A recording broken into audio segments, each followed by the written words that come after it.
Namaste, everyone. Patricia here.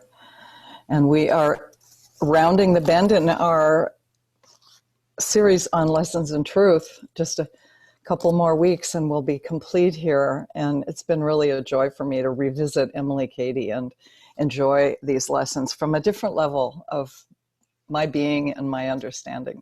So I'm trusting that you are also finding the depth here and also understanding how these lessons in truth can really apply to us in our life today, in our everyday life.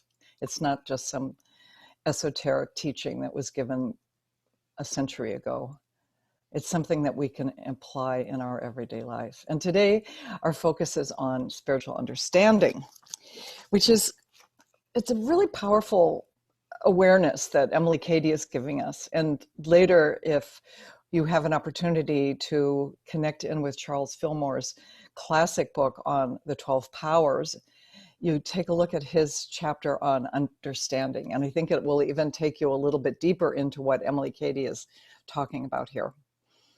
She says a couple of things that are just like really powerful awarenesses, truths. And she says, the first thing she says is, understanding is a spiritual birth. Understanding is a spiritual birth. It's the revelation of God within the heart of man, of woman. Understanding is a spiritual birth. It's the revelation of God within the heart of each one of us. So just to kind of unpack a little bit more about what she's talking about here. She uses another sentence that I'm just pulling these right out of the book, and I put them on the website. I sent them out in our email as well for those of you who might want to just kind of go deeper into this. She says that spiritual understanding is this revelation of truth to our consciousness. So it's really, it's part of the spiritual journey, but it's not the beginning step of the spiritual journey. You know, when we're beginners, when we're beginning the journey, we are understanding these truth principles from the level of the intellect. They're making sense to us. They're appearing to operate as principle in our life. The law of mind action is operating for us. We're beginning to feel that, yes, there is this one powerful presence in our life. It's God the good. Then it's in me, and I'm going, yeah, I'm really getting this. There's this level of understanding that's more about intellectual, conceptual knowing. And what she's talking about is a very different level of understanding, a spiritual understanding. And that this spiritual understanding, it sits on the truth, and it kind of sits on the back of all the teachings that we've learned, the concepts that we hold, the affirmations that we say. But it takes us to a completely different level, because it literally, as she says, it's the revelation that happens for us within our heart. It's a happening is what it is. It's a spiritual happening for us. We can't plot and plan to have spiritual understanding. And that might disappoint some of you. I think when I first read this chapter back in 1992, I probably didn't have a clue what she was talking about, because I was a newbie to metaphysics, a newbie to unity. And I thought, understanding, sure, I get it. Yeah, God the good. God's in me. I see God in me. I can see God in you. The law of mind action, of course, the things I think about come about. I had all that at the level of concept, of the intellect. I could reason it through. But for me, I didn't have it embedded in my being. It wasn't living in my heart. It wasn't my living experience. It hadn't been born in me. It hadn't been born of the spirit into my consciousness as a permanent condition.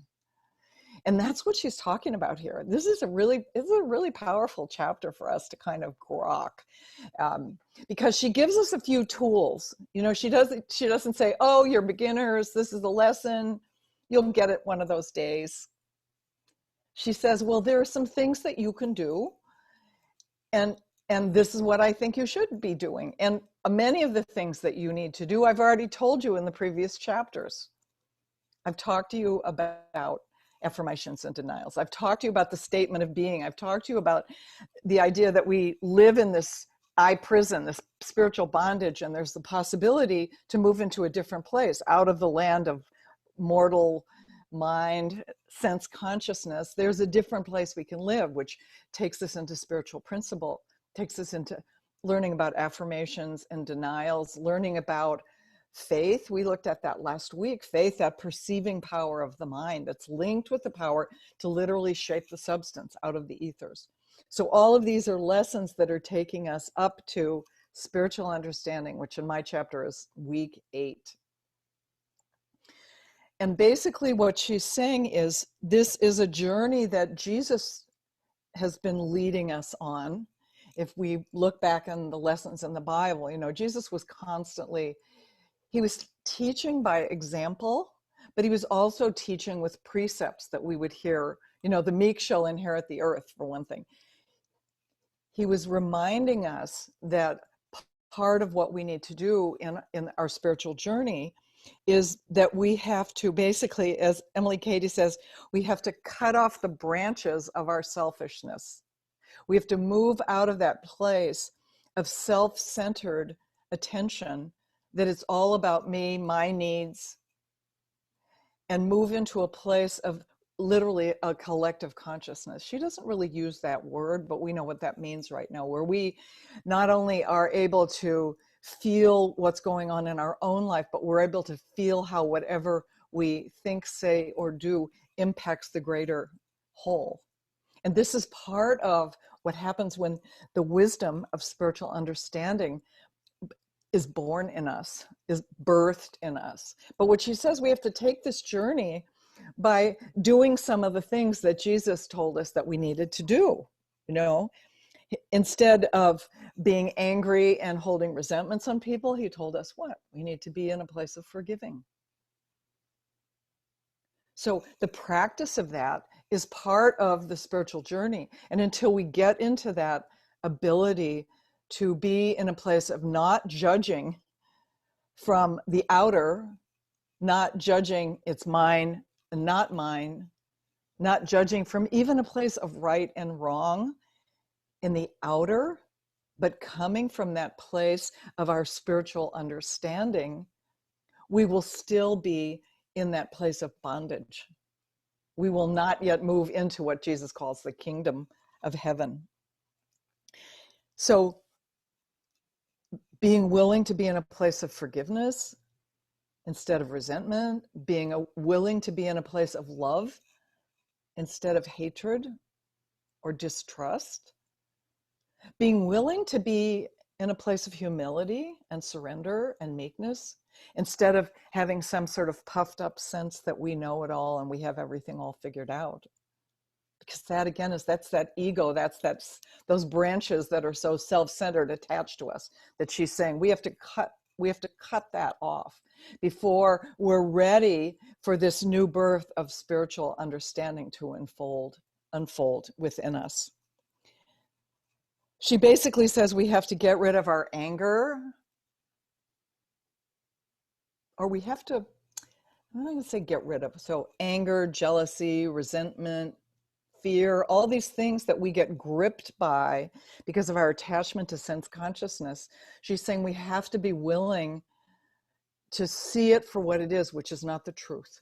We have to be really in a place where we understand the truth of our being, the truth of the God nature that is our nature as well. And when we come to that place where we're holding that fully inside, it moves through, in and through us in our heart, and this spiritual birth, this new birth of spiritual understanding unfolds. There's something I wanted to read here because I thought it was really good. It's in paragraph 6, if you have your book.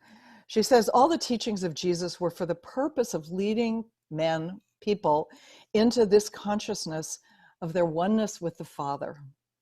He had to begin at the external man, because people then, as now, were living mostly in external things. And he had to teach man to love his enemy, to do good to others, and so forth. These were external steps for them to take, a sort of lopping off of the ends of the branches. But they were steps that led up onto the place of desire and attainment, where finally the master said, I have yet many things to say unto you, but you cannot bear them now. How many times did we hear Jesus say that? Oh, you're not quite ready for it. Let's do this, but you're not quite ready for it. But then just before he leaves, he says, these things that I do, more will you do. Because he knows that on this journey, there is this new birth, this birth in consciousness, which is the awakening of our spiritual understanding. It's the awakening to the Christ consciousness. So there are a lot of interesting things in this chapter. One of the things he says, this new birth into the consciousness of our spiritual faculties, which are all the 12 powers. And then we're going to look next week at spiritual gifts, which will be another piece for us to really explore. This new birth into the consciousness of our spiritual faculties and possibilities is indeed like the wind that bloweth where it will, and thou hearest the voice thereof, but knowest not whence it cometh and whither it goeth. So is everyone that is born of the Spirit.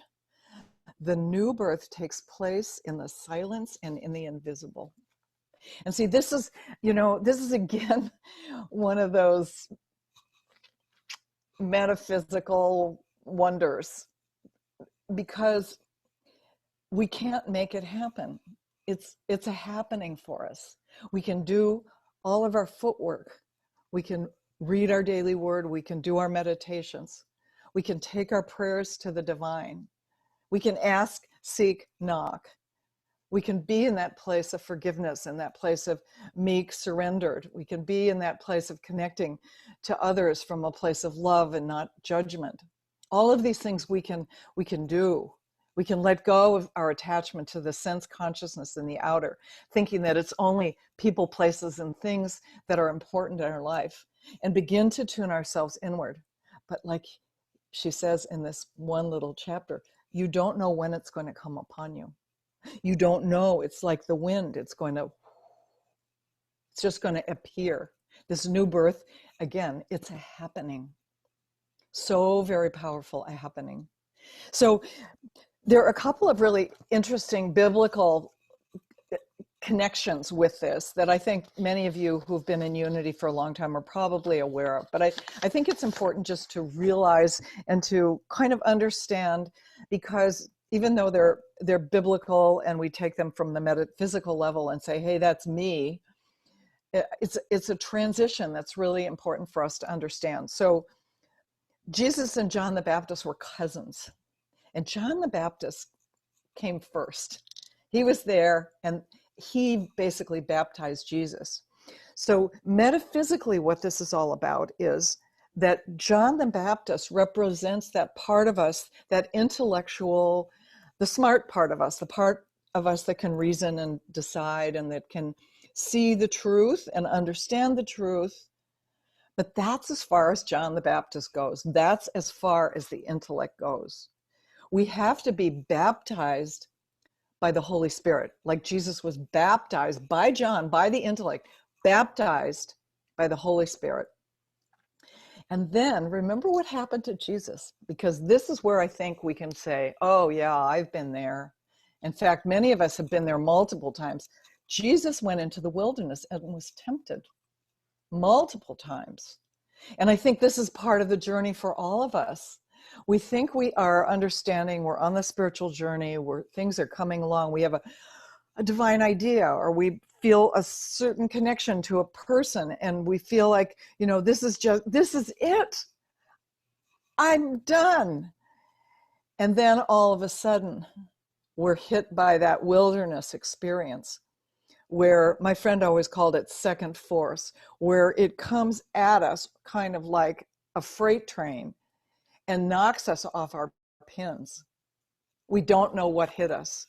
We thought we were doing so well, but something came and knocked us out of that place of feeling so great, feeling like we had it all together.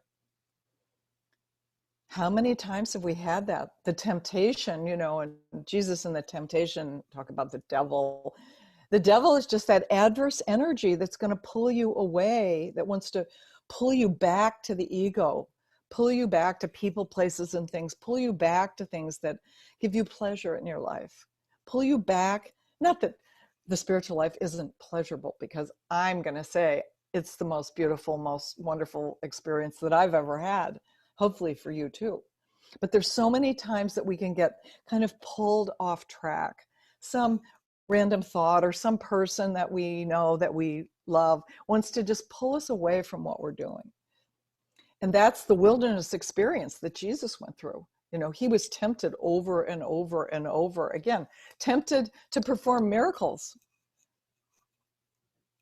He didn't do it. He stayed the course because he'd had this birth experience. And sometimes that's what has to happen for us. We have to just allow ourselves to be, kind of go through the process, that the divine process, which for some of us can be very disconcerting. You know, for me, it felt like a divine discontent sometimes. But this is part of the process of awakening into this new birth of spiritual understanding. And once it happens for us, there's a deep and a powerful knowing that's there. And we don't have to trust somebody else's idea of how God works in our life. We don't have to go about reading a lot of books. In fact, Emilie Cady's like, stop reading. Stop searching. You know, when you get to this place where you're unfolding into the powerful presence and your spiritual understanding of who you are, and the God presence in the heart is there, you don't need to be looking outside anymore, because it's all within you. Remember Solomon. Remember the story of Solomon. It's interesting because I was looking at it again. I had forgotten that this was a dream that Solomon had. Solomon had a dream that God came to him. And God, this is what he said, God came to Solomon, and Solomon said this to God: ask what I shall give thee. Solomon said, give thy servant therefore an understanding heart, to judge thy people, that I may discern between good and evil. And God was pleased that that was what Solomon wanted. Solomon was a king, but all he wanted was an understanding heart. He wasn't asking for an army. He wasn't asking for riches. He wasn't asking for anything in the outer. He was asking for an understanding heart so that he could be a ruler of his people and have the capacity to judge them rightly. And what did God do? God not only gave him that understanding heart, and we know about that in the story when two women were fighting over a child, and what Solomon had the insight, instead of taking their testimony and why it's hers and why it's not hers, instead of getting that kind of jury evidence from each of the women, he basically said, well, I'll just get a sword. We'll just cut the baby in half. And immediately the real mother said, no, give the baby to this woman. Because clearly she was the mother. She would never want to harm her child. And the other woman was like, yeah, go ahead. So Solomon used his intellect and his understanding heart to resolve this situation, to act as the proper judge of who should get the baby. And what happened then is God gave him mountains of riches. He was a very, very rich king because he carried this understanding heart. In a sense, we can think about spiritual wisdom as the brain of the heart. It's as if whatever you've learned in your intellect has actually come down and settled in the heart. And because the heart is a connector through the power of love, the heart connects us to everything. The faculty of love connects us. It's a connecting power.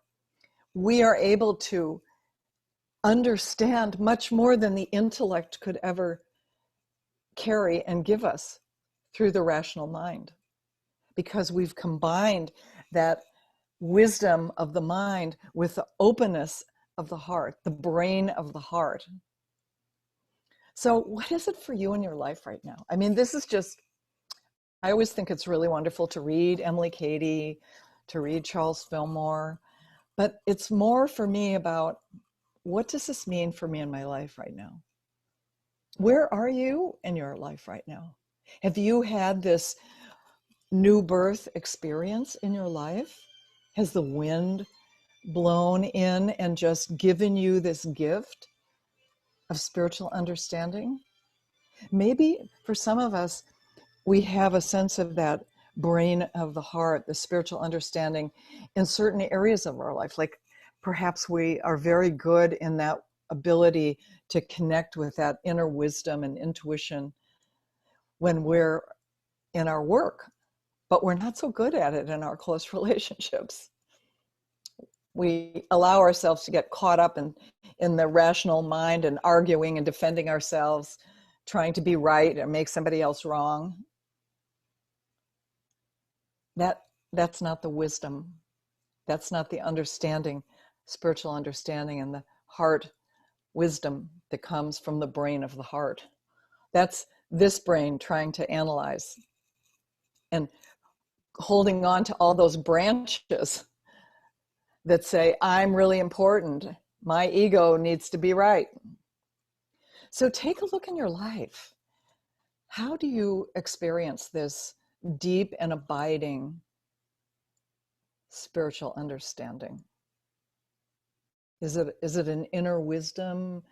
Is it an intuition that comes to you? Perhaps like Solomon, you find it showing up in dreams. You get an insight in a dream and then it comes true. So ask yourself, how does it show up for you in your life? Explore it this week. And if you need to, go back to some of the earlier chapters in Lessons in Truth. Bondage or liberty, the statement of being. There's only one presence and one power active in my life, and you and I inherit that presence and power of gracious goodness. Unity 101, Unity Basics, right here in Lessons in Truth. And the teachings around focusing on what we focus on comes about. Thoughts that we think about come about. Looking at what's going on in our consciousness. And perhaps we need a little training with affirmations or denials.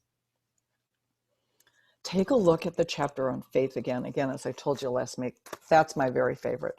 All of these things, as she says, these lessons are stepping stones. And stepping stone up to spiritual understanding. We're pretty much near the end of this series of lessons. So see if you're on track and where you are, and just be in awareness. In the meantime, look forward to doing a meditation with everyone. And I send you blessings and just feel the activity of the brain of your heart as a new birth of spiritual understanding. Blessings and grace to all of you.